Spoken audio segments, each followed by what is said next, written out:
Normalmente el Señor habla en parábolas. Para entender esta parábola tenemos que tener claro cómo inicia. El reino de los cielos es semejante a... No hay que tomarla como una historia literal, sino se nos está haciendo una comparación entre el reino de los cielos y esta historia. Entonces, para comprenderla, tenemos que tener en cuenta que el Rey es Dios, que el Hijo es Jesús, que los primeros criados que estaban para invitar a la gente fueron los primeros profetas del pueblo de Israel. Y los que no escucharon el primer llamado fueron el mismo pueblo de Israel, el mismo pueblo judío. Los segundos criados que se envían son los cristianos, los primeros cristianos, que a muchos de los primeros cristianos no solo no les hicieron caso, sino que los asesinaron, los primeros mártires.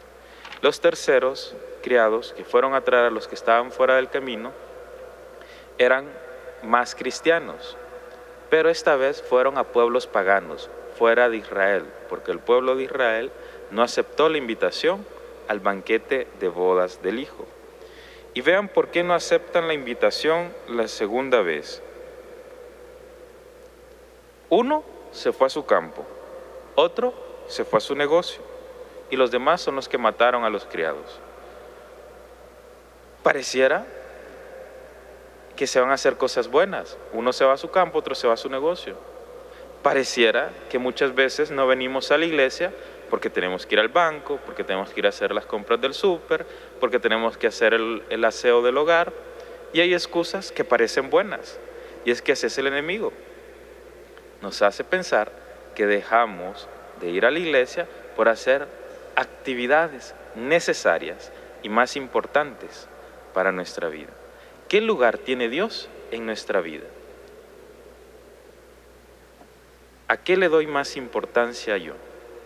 ¿A Dios o al oficio de la casa? ¿A Dios o a las compras de la casa?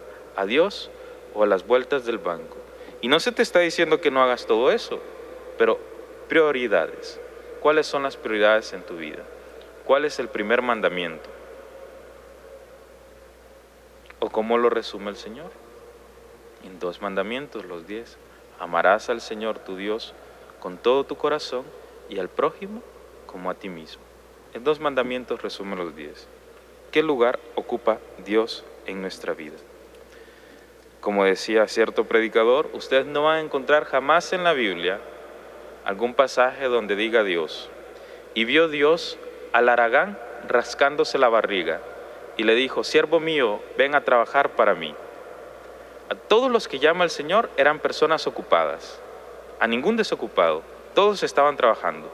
Moisés estaba con el rebaño, Gedeón estaba con el ganado, y así cada uno de los que fueron llamados estaban en su trabajo. El Señor no llama gente desocupada. El Señor no nos pide que seamos desocupados, pide que cristianicemos nuestra vida, que atendamos a su llamado. Y con el traje de fiesta hay que entender todo el contexto del Evangelio de Mateo. Y recordemos cómo inicia.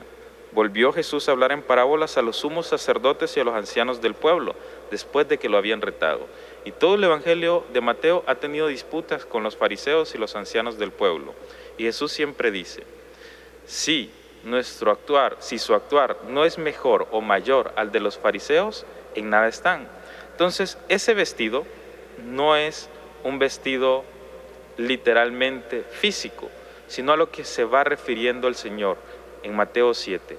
Por sus frutos los reconocerán. Por sus frutos los reconocerán. Y recuerden cuáles son los frutos: amor, bondad, paz, mansedumbre.